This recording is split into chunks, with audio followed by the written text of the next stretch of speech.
Hey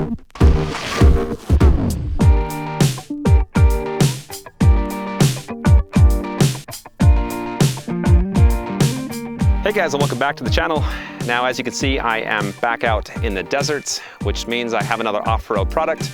Now, you're probably assuming or thinking that it's another fat bike, but not today. It's time to switch things up a little bit. This is the only dual motor off-road scooter from Hiboy called the Titan Pro. I've been pretty excited to test this scooter out. I've worked with Hiboy quite a lot in the past.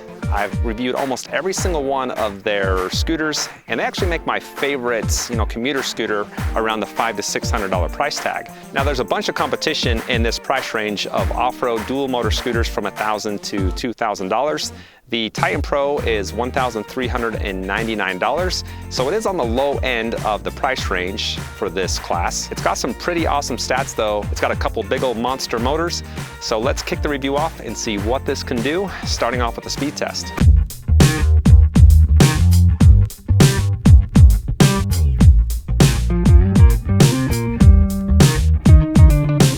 For the speed test, I am going to head down to the valley and do the test on a flat paved road.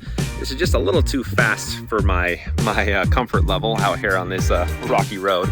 Now, the Pro does have two 1200 watt motors. That is the second largest in class, and that is powered with a 48 volt 17.5 Li-ion battery that takes 7 to 9 hours for recharge. It's got 3 speed modes. I'm going to show you how fast each of the 3 can go, starting off with level 1. Speed mode 1, here we go. Ooh. For speed mode 1, 10 miles an hour. Speed mode 2, 20 miles per hour. Speed mode 3, 28 miles per hour. Well, I got 28 miles per hour for the top speed, so not as fast as the rating, but still pretty fast speed for a scooter in this price range. The Pro weighs 61 pounds and it has a carrying capacity of 286. It is one of the lighter scooters with the kind of a lower capacity as well. It has a thumb throttle just below the LCD screen on the right side of the scooter. I'm going to show you the acceleration difference between dual motors and single motor.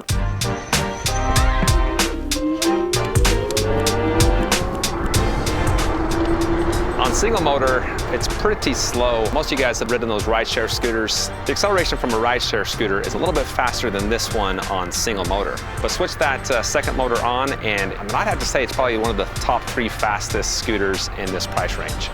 Well, I've only had 3 scooters that I've tried that have actually spun tires on a paved road, and this is the 3rd one, and it's got a pretty awesome acceleration. The Pro has got a range rating of up to 40 miles. I'm not sure it was designed for the type of terrain that I'm taking this on, so it might be quite a bit less than that, but let's see how far I can go. I've got a full battery, my tracking app open, start workout, and I'm gonna keep it at level 3. I may lower that depending on the type of terrain that there is out here. Here we go.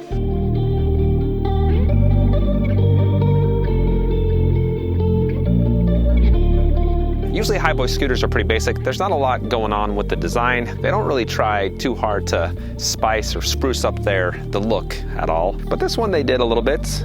For example, on the motors, they kind of have these red, jagged looking things, which kind of looks cool. And that does match the swing arm red suspension on both tires.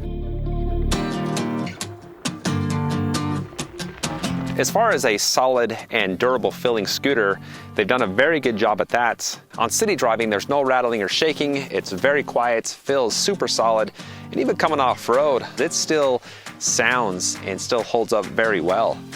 The balance is off a little bit, and that just could be the design of the scooter. I'll talk about the stem later, but it's pretty short.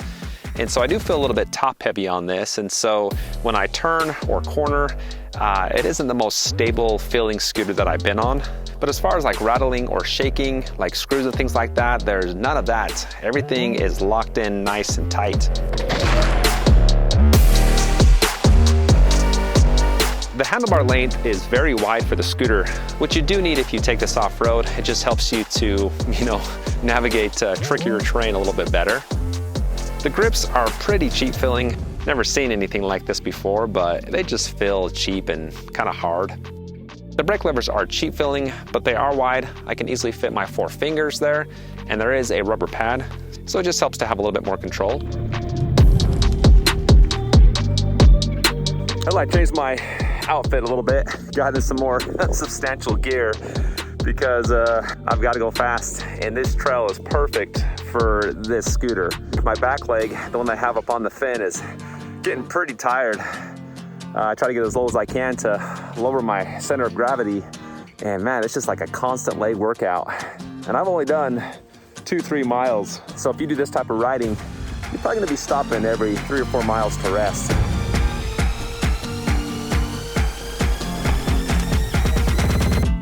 Now for an off-road scooter, you gotta have a tall stem.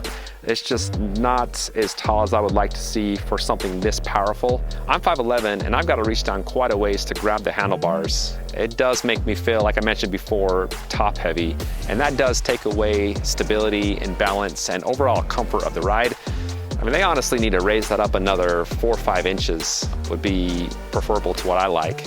And the locking mechanism I really like. I've seen this before on a few other scooters. It's just super easy to unlock, and that seems to hold the stem the best out of any other locking mechanism I've tried. Man, the more I ride this, the more I'm falling in love with it. It is such a fun toy. I've hit some pretty hefty sections of sand, and the tires, I mean, it's handled it very well. Really impressed with it. And there's actually a few times where I've gotten some air. Now it's probably just about 1 or 2 inches, but to me, on this, it feels like 1 to 2 feet. But it has a suspension and it's built right to withstand some drops. So the more familiar I get with the scooter, the more I kind of dare to do some bigger drops. The deck is very wide, over 1 foot wide and 2 feet long.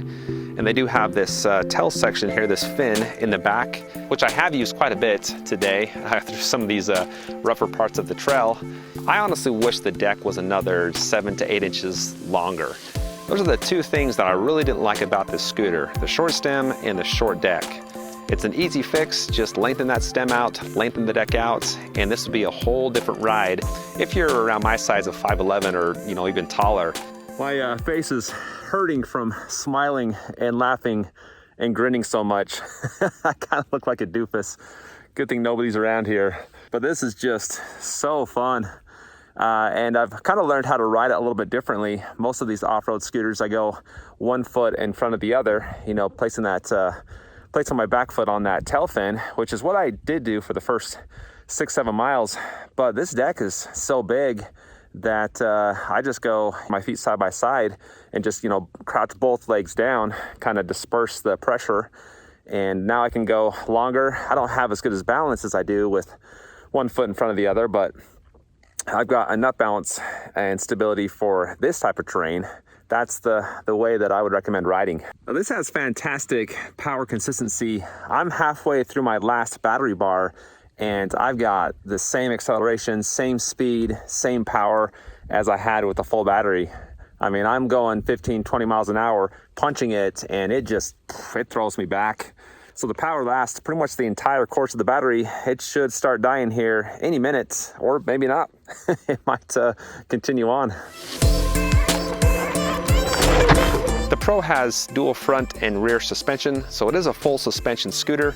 I have felt nicer suspension. This is kind of in the average area, and it did a pretty good job of managing and handling this trail, even when going 15, 16 miles per hour, and sometimes even faster. Last but not least, it has 10-inch air-filled tires, and I've let a bunch of air out of each tire. I would recommend doing the same thing if you're going to use this for off-road riding, but they actually are pretty fat tires. They didn't specify how thick they are. I would guess about 2.5 inches. They're not the knobbiest or beefiest tires. It's kind of hard to see in some of my drone footage, but there were a couple times where I slipped out and had to step off the scooter. This is a mix between hardpack and sand, and so I think most scooters or bikes, you would have the same problem.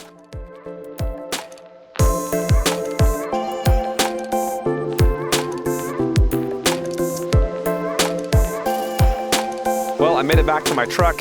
The range test is over, and when I got back, I still had a ton of power, like I mentioned earlier. So I'm betting I could have gotten another 2 to 3 miles up in the 13 to 14 range, which is fantastic for how I rode this and for this type of terrain. And honestly, I'm wore out. I'm done riding for the day. So it was a good range for just how much I could take. And elevation gain was almost 800 feet, which is pretty good. Like that's kind of where I like to hit, about that 800 to 1,000 range.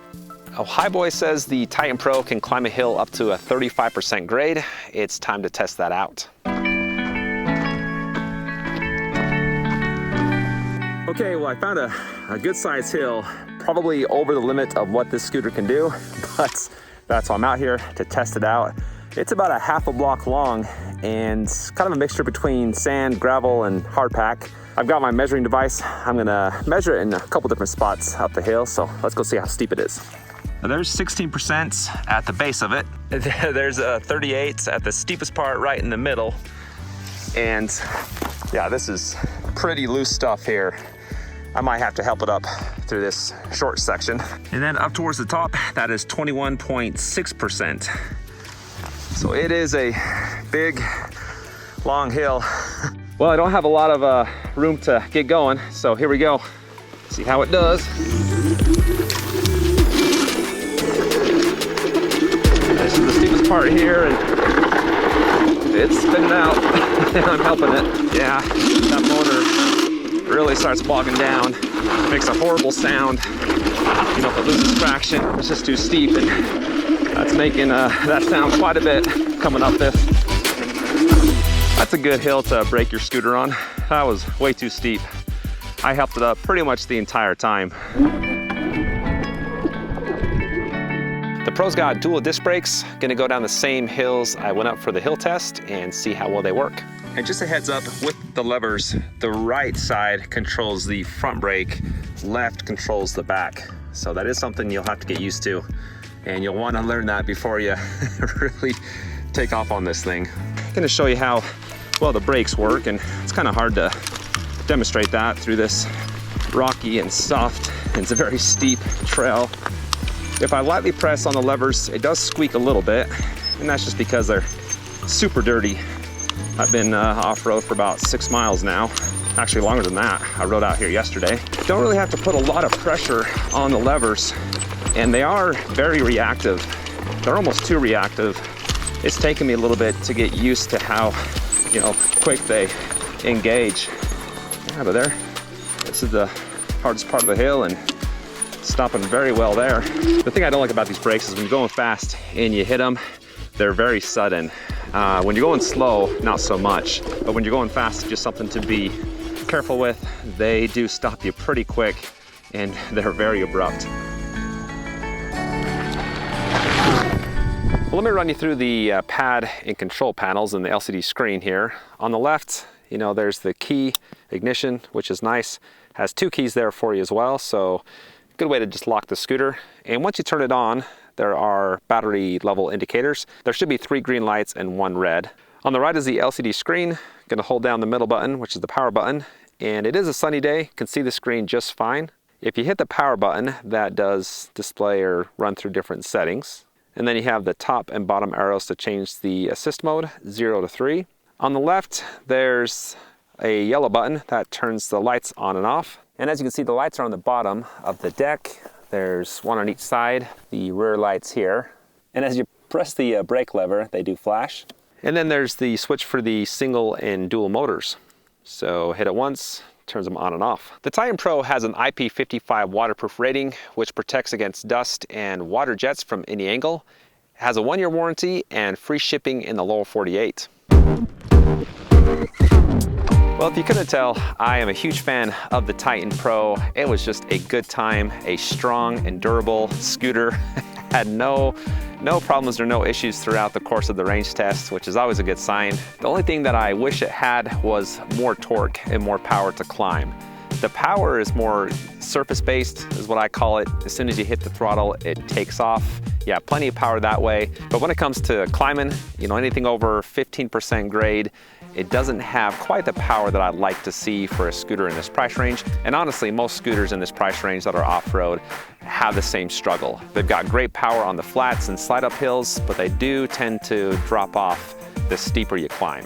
And there is a learning curve with this. When I first got on, I was going pretty slow. I was really wearing my right leg out, just using it to bend down and support on my body weight. As soon as I put both legs right by each other and kind of squatted down, I looked like a fool, not gonna lie, but I could ride the scooter so much easier. I could last longer. I didn't have to take as many breaks. And so just know that there is kind of a learning curve on how to handle this and how to ride it, but you do pick up on it very quick, which is nice. It takes you maybe about an hour to kind of get used to how it all works and the handling and the balance. And then after that, it's smooth sailing for the most part, depends on the trail, and you're off. If you do want to pick it up, I've got the link in the description. I've also got a link over to my website, electricrevolutionreviews.com. There you can find all of my dual motor off-road scooters. I've got them sorted by price as well, so kind of easy to help you pick or choose the right one. Before you go, hit that like button and please subscribe for the latest in electric bike, board, and scooter reviews. Thanks for watching, and I'll see you next time.